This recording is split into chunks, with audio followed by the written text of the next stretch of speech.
Hi YouTube, this is Joe Calton with Calton Cutlery. You can visit me on the web, caltoncutlery.com. Okay, so today we've got two things for you. One of them is, well, the first is what you're sitting on right now. When you're making YouTube videos, half the battle is getting the camera where you need it to go, right? And then holding the dang thing still while you do whatever you want to show, right?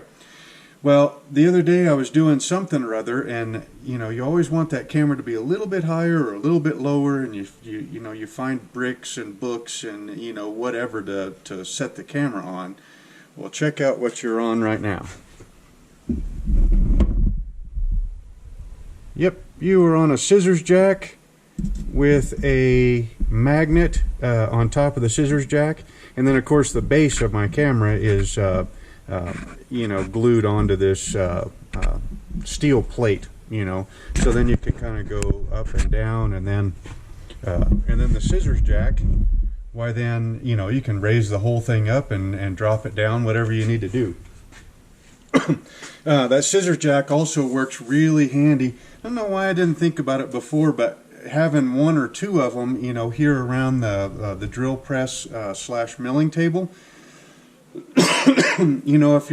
if you're working on something that's a little bit too long to sit in the mill or the drill press, well then grab that scissors jack, and then you can use it as a work support.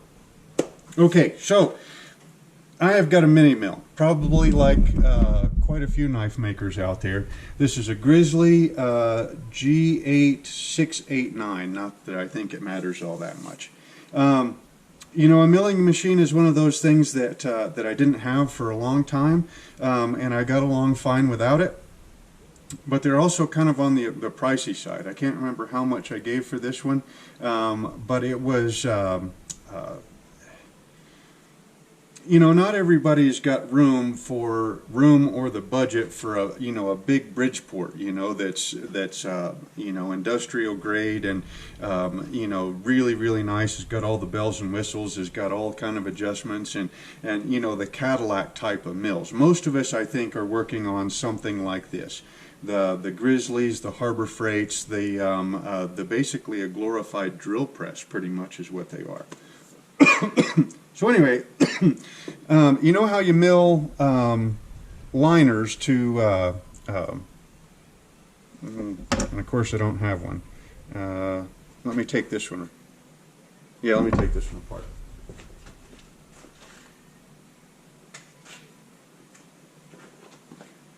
Okay, this is a couple of Lanny's Clip pattern slip joints that I'm working on right now. Damascus blades, nickel silver bolsters and liners, and this one's got rosewood scales, and this one's got bone scales on it. But anyway, what you do with these is you mill out, and of course these aren't going to want to pull out.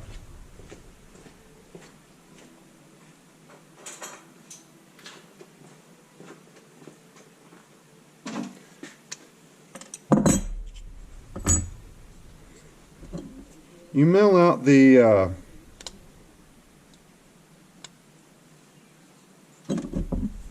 inside of the liners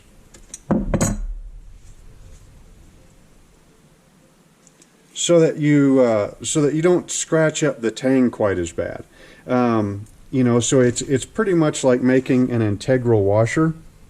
You can see this. I've got to come back in and hand sand the cutter marks out of this, but both sides are relieved in there. Okay, so that way, as that blade rotates back and forth, you can kind of see the wear on this one. There's a little wear mark right there where the end of the washer is, but there's no wear marks up here in the tang where your maker's mark is going to go.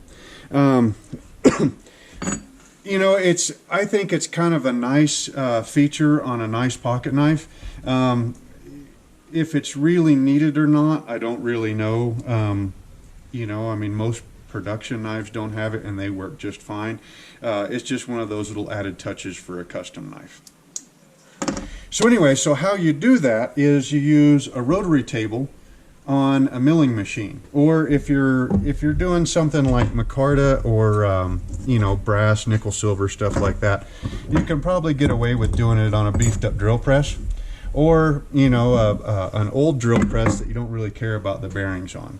So let's get you up in here. So what you have is a rotary table, okay, and you make up a plate that sits on top of your rotary table that's got, you know, a doohickey that you bolt the liner down, and then I put a locating pin in there. So you locate the pin. Normally what you would do is you would locate this as in, I mean, that's one of the scales that I screwed up. You put it in there, you line up your pivot pin hole with the hole in the table, you push that down, you tighten this up, you know, use a wrench, you know, to kind of snug it up, and that way this portion doesn't move while you're cutting on it, okay? We're going to do a quick cut on this, and of course I've already screwed that section up, so what we're going to do is we're going to use kind of the middle of the liner because it hasn't been cut yet. So we'll tighten that down. Okay, this is just a 1/2 inch 4-flute milling bit. Now, here's where we run into problems. I mean, we got this all set up, you know, and this rotates good, and this is offset, you know, so you know, it's ready to make our cut. So what you'll do is you'll bring your milling table down, okay, and on this model you bring it down pretty close, and then you push this in, okay, and then you can use your fine feed dial, okay, and you'll bring it down until you touch off, okay, and then the idea, once you touch off, you use these graduated numbers right here on this dial here, and you go down, say, you know, 10 thousandths, or go down to 5 thousandths, and then you know, make your cut, you know, like that, okay, and then go down another 5 thousandths on your dial, and then make your cut, and then, you know, maybe feed in another 1 to 2 thousandths, you know, to kind of clean everything up, and then you're done, right? Well, this machine has kind of always given me grief doing that. I mean, you know, I mean, it does the, you know, the rotary table rotates, this thing comes up and down, but the depth of the cuts inside the liners were always very inconsistent. And by inconsistent, you know, 5 thousandths, 3 thousandths, something like that. Well, the other day I was out here working, and I was milling a couple of liners, and all of a sudden it just started going crazy. I mean, it would get to the edge of, you know, where the towards the edge of the liner here, and it'd take a 30 thousandths deep cut and completely screw up a liner. So after the second or third one, I was like, you know, there's got to be a better way to do this. And so what it is that this, we'll pull this up here a little bit. Okay, so this whole system right here, this handle is what controls your up and down, okay?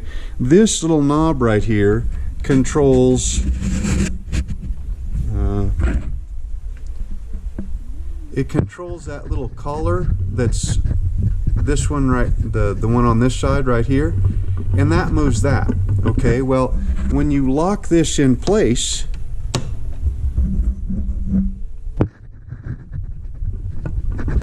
see how much slop there is in that? I don't know if you can see it or not, but there's, well, let's go from one side. Okay, there it's contacting, and we're at 43, and there it contacted, and we're at 25. So that's, you know, roughly 20 thousandths worth of slop in there. Well, when your liner material is only, you know, 30 thousandths thick, 20 thousandths is kind of a big deal. So what I came up with here is that. I mean, just a quick and dirty type of deal. Okay, so this thing right here, this is your adjustable stop, right? okay, but it's not, there's no way to like fine tune it. Okay, so I mean, you tighten it down and it's stopped, right? And it's repeatable. But if you wanted to move it up just a little bit, you could, you know, you got no control over how much that is, all right? But you can use a set of feeler gauges. You know, let's say you set that at whatever it was, and then, but there's no way to really move it down anymore. So what I got thinking about was, I was like, well, heck, I'll just take this off and I'll drill it and I'll tap it for a bolt, and then, you know, I can run that bolt in and out to be able to set my up and down, you know, an adjustable stop. Well, I can't get this dang thing off of here. I mean, it comes down to like, oh, somewhere down in there, and it kind of gets a little bit loose, but the thing won't come off. And so, of course, I was right in the middle of this job, and I need to get these knives done. So I got thinking about it, and I thought, well, this just moves up and down. There's no side forces on it. So it's just an up and down, and it just sits there. So all I need is something just to kind of sit there, and that's it. So I grabbed one of these coupling nuts and a bolt that fit it that had a smooth head that didn't have any, you know, like numbers stamped in it or anything, you know, for like your grades. And then I grabbed some of that Gorilla super glue that I like so much, and I just super glued this dang thing directly to the stop, and it's been working amazing. So this is, I'll go ahead and show you how we do it right quick.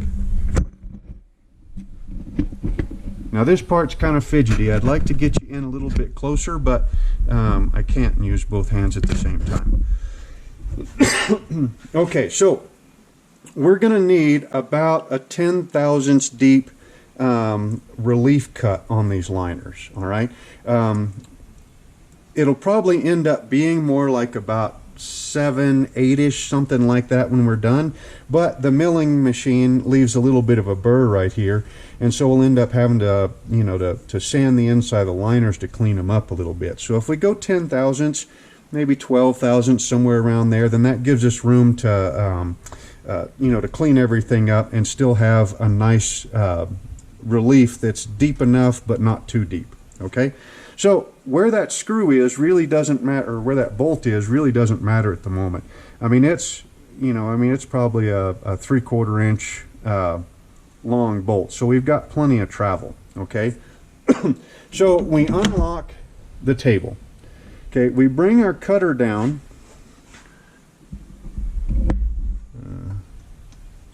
Let's kill that. Okay, so we bring our cutter down until it touches,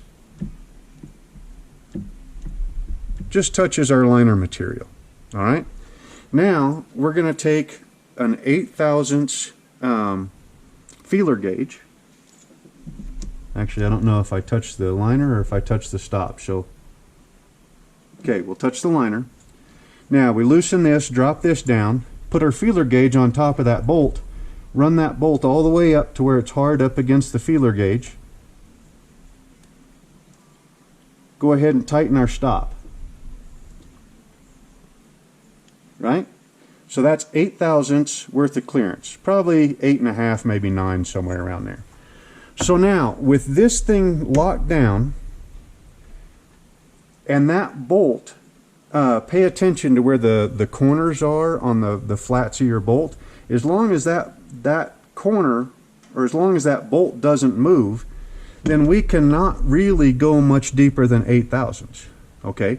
I mean, there'll be a little bit of slop still, but I mean, if you set it at 8 and as deep as you can go is 10, then it doesn't matter what kind of slop you got in here. This cannot go down any more than that 8 thousandths plus or minus a little bit.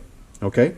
So now we're going to go ahead and we'll turn the machine on. So now, I mean, once your stop is set, now you can go ahead and you can lock this in, and you can use your you know, your fine-tune feed, and you can bring it down knowing that the slop that's in here will not let that thing go any deeper. Okay, so now let's throw on a set of glasses. I don't know if that light really helps y'all or not.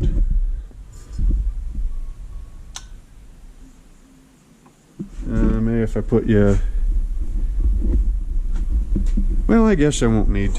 I can do all this one-handed, I think. Now the machine's kind of loud, so... Alright, so let's take our emergency stop off, put it on.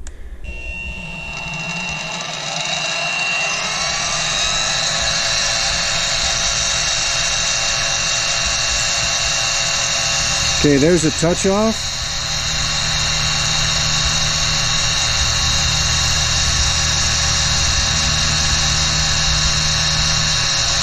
Now we'll go down some more.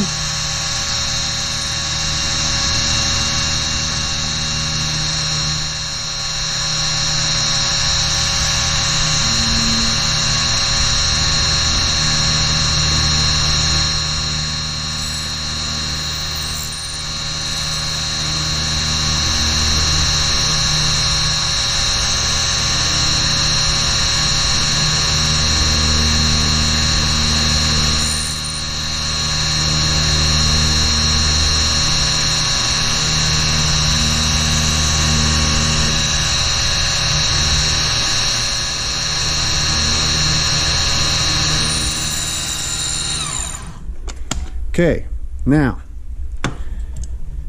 if you find, yeah, that's about 8 thousandths deep of a cut, something like that. Now, here's the nice thing about this, okay, is that if you find that you're not quite deep enough, or your material, your micarta, it compressed a little bit, or this wasn't completely flat to the table, or whatever. Let's say you decide that you need to cut just a little bit more.